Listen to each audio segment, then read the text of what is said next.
Now, this was enacted, therefore, within a year of the commencement of the Constitution. It's worth remembering.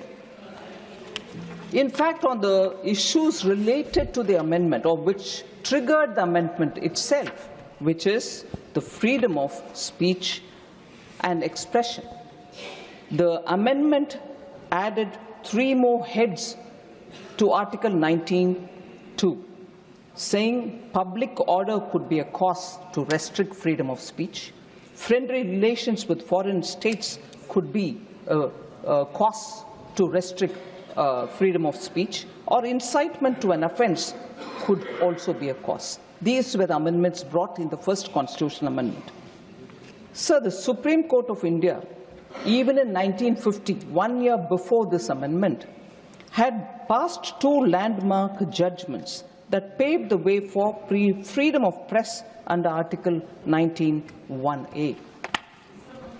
The Supreme Court had ruled in favor of the communist magazine Crossroads and the RSS's organizational magazine Organizer. The Supreme Court had ruled in favor of them in 1950. Many high courts also upheld the freedom of expression of our citizens and ruled in their favor.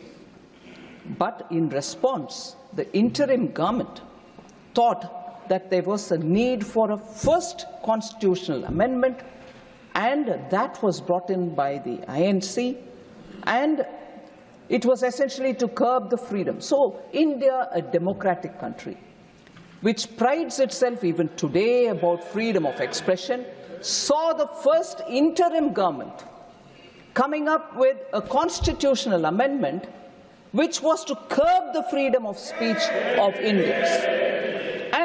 And that is within 1 year of adoption of the Constitution. So, let me say, sir, that is because the first Prime Minister of this country deplored press scrutiny of his government, even as he publicly praised freedom of the press.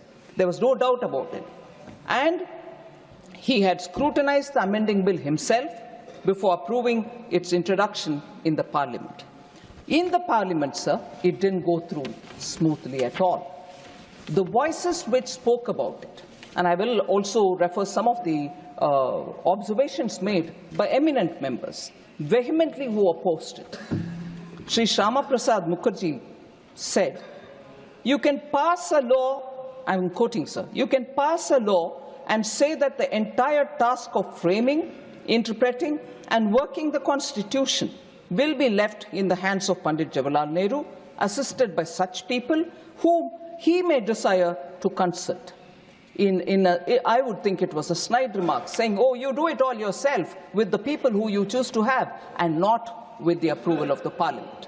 That was the extent to which Pandit Shyama Prasad Mukherjee was upset about this amendment. Sir, he also said, you're treating this Constitution as a scrap of paper. You have declared preamble of your Constitution that you have done something unheard of in history, that within so short a period of attainment of freedom, you have trusted the people of this country to draft a Constitution. You have given a charter of rights to them. Now, Dr. Shyama Prasad Mukherjee says, now you come forward and stab them in the back. You're not working for the benefit of the present generation, but for party ends. But for party ends, unquote. Sir Sri Kameshwar Singh, a member of the Constituent Assembly,